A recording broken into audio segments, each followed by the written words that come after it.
Teman-teman, hari ini kita hidup di zaman di mana informasi bergerak begitu cepat, tapi ironisnya, pemahaman justru sering tertinggal jauh di belakang.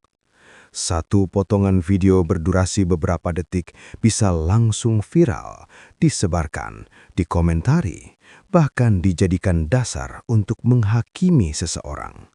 Label sesat pun dengan mudah dilemparkan, seolah-olah kebenaran bisa ditentukan hanya dari satu cuplikan tanpa konteks. Padahal, dalam setiap perdebatan, terlebih yang menyangkut isu teologis, konteks adalah segalanya.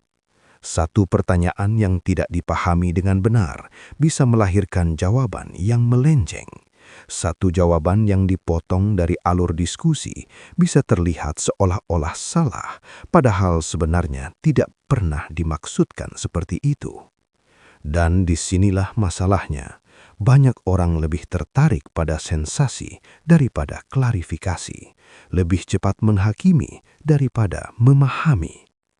Di video ini, kita akan melihat kembali sebuah perdebatan yang dipersoalkan, yang katanya menjadi bukti kesesatan.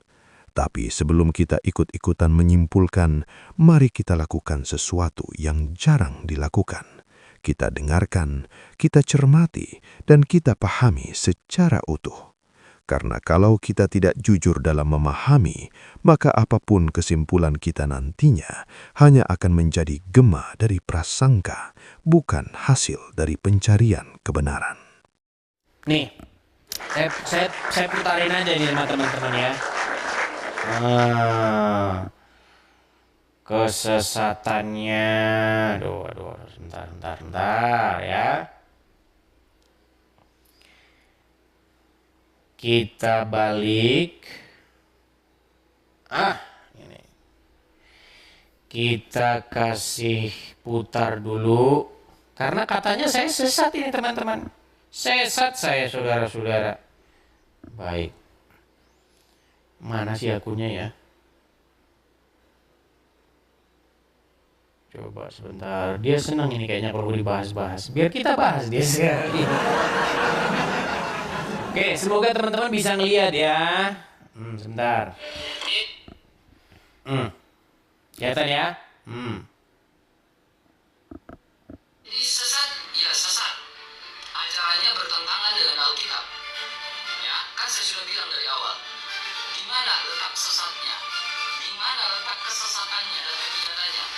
Dalam sebuah diskusi perdebatan antara Edis TV dan juga dengan Romo Cafe, ya, pada saat itu tadi malam, ya, di mana Romo Cafe menanyakan kepada Edis, apakah Yesus sendiri tidak bersama-sama dengan Bapa? Dia bilang, yes, Yesus sendiri, dengan lantangnya, dengan tegasnya. Ya, lalu ditanya sama Romo Cafe, di mana? Sebentar teman-teman, apakah suara saya terdengar? Teman-teman coba di kolom komentar dulu. Di kolom komentar teman-teman, apakah suara saya terdengar? Suaranya jelas, aman? Bukan, maksudnya suara video tadi terdengar nggak? Suara video. Terdengar, oke baik. Saya ulang lagi ya, sedikit lagi. Saya ulang lagi, sedikit lagi. Sesat, ya sesat. Bentar.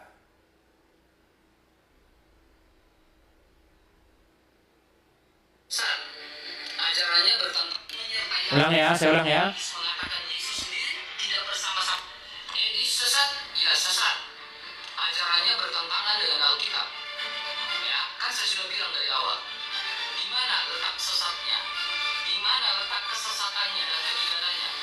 Dalam sebuah diskusi perdebatan antara Edis TV dan juga dengan Romo Cafe, ya, pada saat itu tadi malam, ya, di mana Romo Cafe menanyakan kepada Edis, apakah Yesus sendiri tidak bersama-sama dengan Bapa?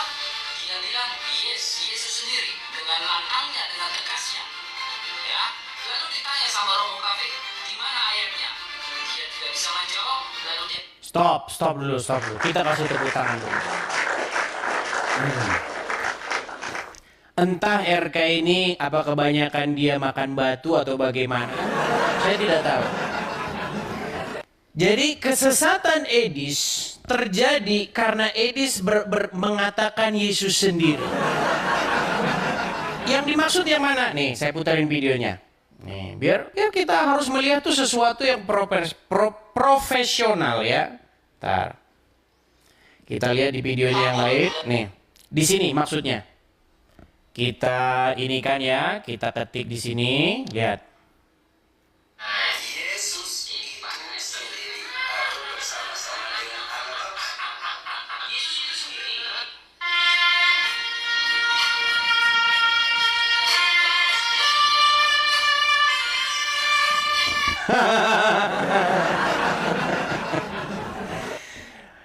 Ngeri saudara-saudara. Padahal ya, kalau kalian nonton diskusi itu ada nggak nyambungan. Si Cafe ini karena memang kebanyakan nyembah patung, jadi nggak nyambung. Gini loh, yang terjadi dalam diskusi itu begini. Saya bertanya tentang apakah Yesus yang dia seorang manusia, yang dia Tuhan, punya Tuhan? Pertanyaannya kan itu. Apakah Yesus punya Tuhan? Dijawab oleh si Romo Capek. Apa jawabannya? Jawabannya begini. Dia bukan menjawab pertanyaan saya, tetapi dia bertanya balik. Pertanyaan begini, apakah Yesus sendiri? Saya sempat bingung. Makanya di awal video itu saya kan bertanya begini, apa maksudnya Yesus sendiri? Di dalam pikiran saya, tahu nggak apa isi pikiran saya? Yang saya pikirkan, si Romo Capek ini menangkap pertanyaan saya dengan apakah Yesus dan Bapa punya Tuhan. Padahal saya tidak tanya Yesus bersama dengan Bapa punya Tuhan. Yang saya tanyakan adalah apakah Yesus seorang diri punya Tuhan? Terus dia jawab, apakah Yesus sendiri? Tentulah yang saya maksud tuh Yesus sendiri. Saya tidak tanya Yesus bersama dengan Bapa punya Tuhan. Ada nggak nyambung nih? Ada miskomunikasi. Entah si Romo Capeknya yang pura-pura nggak nyambung atau bagaimana. Makanya kalau kalian lihat video utuhnya itu, saya sempat nanya, apa maksudnya Yesus sendiri? Terus dia bilang, apakah Yesus bersama-sama dengan Bapa? Saya tidak tanya Yesus bersama-sama dengan Bapa. Kalau Yesus bersama-sama dengan Bapa, jelas ayatnya di dalam Alkitab. Bukan itu yang saya tanya. Kalau kamu ngomong seperti itu, kita juga tidak seorang diri. Ya, menurut Alkitab, saya, Anda, dan semua orang yang percaya dengan Tuhan Yesus tidak sendiri. Karena apa kata Tuhan Yesus sebelum ia naik ke surga? Ketahuilah, aku menyertai kamu sekalian, aku senantiasa menyertai kamu sekalian sampai kepada akhir zaman. Apakah kita sendiri? Tentu tidak. Tetapi yang saya tanyakan, apakah Edis sendiri? Bukan Edis bersama Yesus, bukan Edis bersama Bapa. Itulah pada waktu itu inti pertanyaan saya. Apakah Yesus sendiri dia punya Tuhan? Nah makanya RK di sini pura-pura nggak nyambung. Nggak nyambung. Yang kami omongin itu apa? Makanya kalau kalian lihat ya diskusi saya bersama dengan Romo Capek, ya karena udah capek mungkin dia kan. Tidak ada pertanyaan saya satupun yang dijawab oleh dia langsung dengan langsung, itu nggak ada. Makanya akhirnya seperti itu. Jadi hanya bilang Yesus sendiri di situ. Padahal maksud saya Yesus sendiri itu adalah iya Yesus yang seorang diri itu apakah dia punya Tuhan? Saya tidak tanya Yesus bersama dengan Bapa punya Tuhan. Pura-pura nggak nangkep. Yang ditanya Yesus seorang diri kok Yesus bersama dengan Bapa. Gimana? Dari sejak awal diskusi kita membahas tentang sosok pribadi Yesus. Apakah dia punya Tuhan? Nggak dijawab. Dari awal sampai akhir nggak ada dijawab. Mutar ke sana kemari. Mutar terus.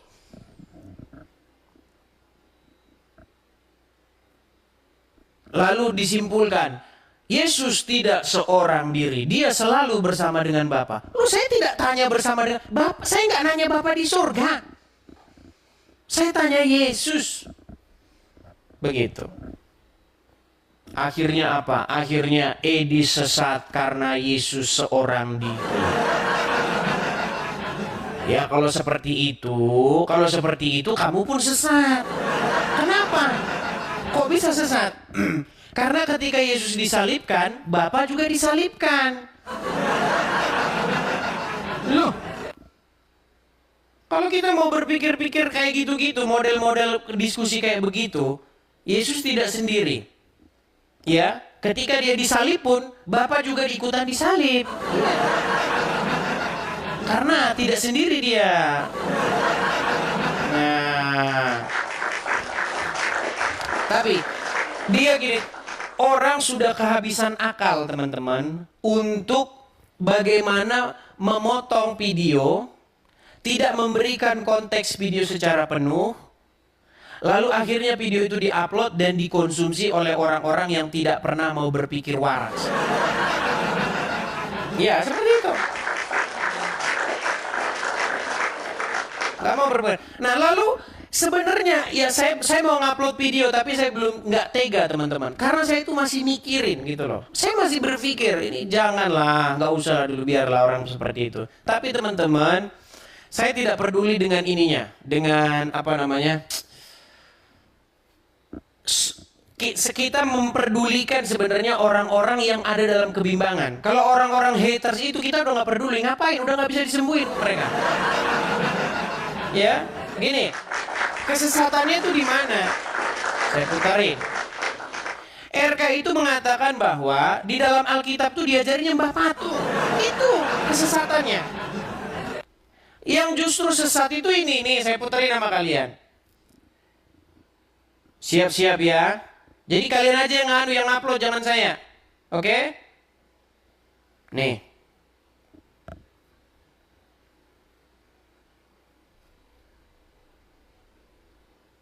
Ini yang sesat tuh.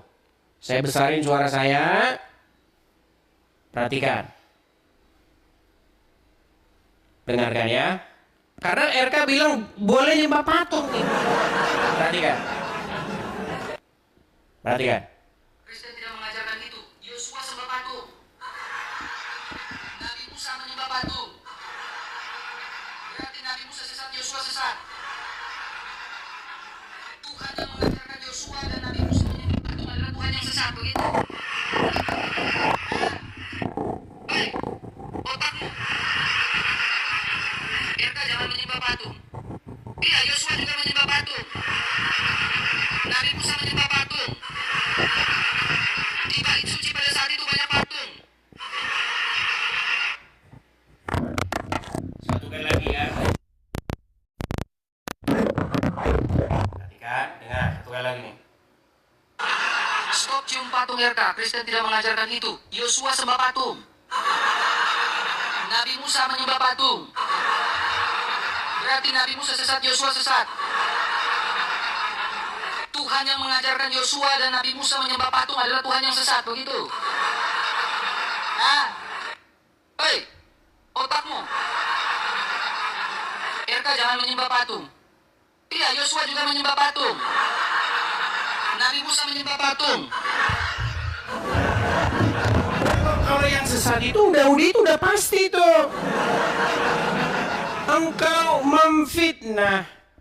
memfitnah, fitnahanmu apa? Fitnahanmu Musa menyembah patung. Itu engkau adalah seorang pemfitnah yang keji. Kalau kau nyembah patung, karena otakmu itu udah gak beres. Karena apa? Karena kamu itu tidak mencintai Yesus. Yang kau cintai itu denom. Begitu. Jadi teman-teman, begini, saya mau kasih tahu kepada teman-teman. Kemarin saya sudah bikin video begini. Jangan dengar apa kata pendeta, apa kata romo, apa kata pastor, kalau tidak sesuai dengan apa yang diajarkan Tuhan Yesus. Jangan dibalik. Jangan dibalik. Pengajaran yang tidak sesuai dengan apa yang diajarkan oleh Alkitab, itu yang sesat. Bukan pengajaran yang tidak sesuai dengan pengajaran pendeta atau pengajaran romo. Gimana Anda ini?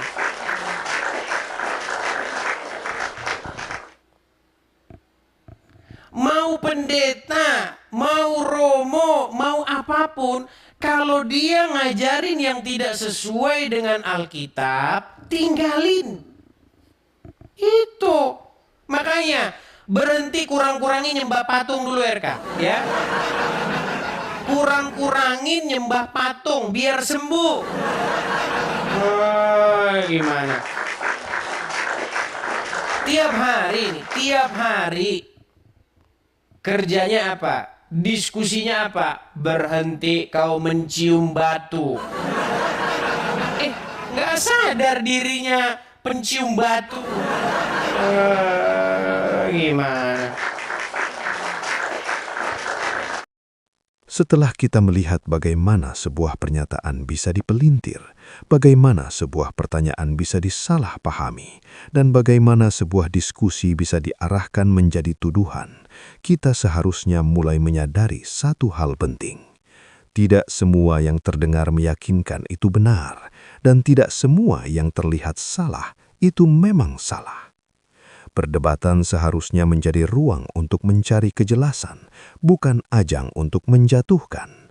Tapi ketika konteks diabaikan, ketika potongan video dijadikan senjata, dan ketika emosi lebih dominan daripada akal sehat, maka yang terjadi bukanlah pencarian kebenaran, melainkan produksi kebingungan secara massal. Karena itu, jangan mudah percaya pada narasi sepihak. Jangan cepat memberi label sebelum benar-benar memahami. Latih diri untuk berpikir utuh, bukan sepotong-potong. Sebab kebenaran tidak pernah takut diuji dari berbagai sisi. Justru ia akan semakin jelas ketika dilihat secara menyeluruh. Dan pada akhirnya, pilihan ada di tangan kita. Mau menjadi penonton yang hanya menelan mentah-mentah, atau menjadi pencari kebenaran yang berani berpikir lebih dalam.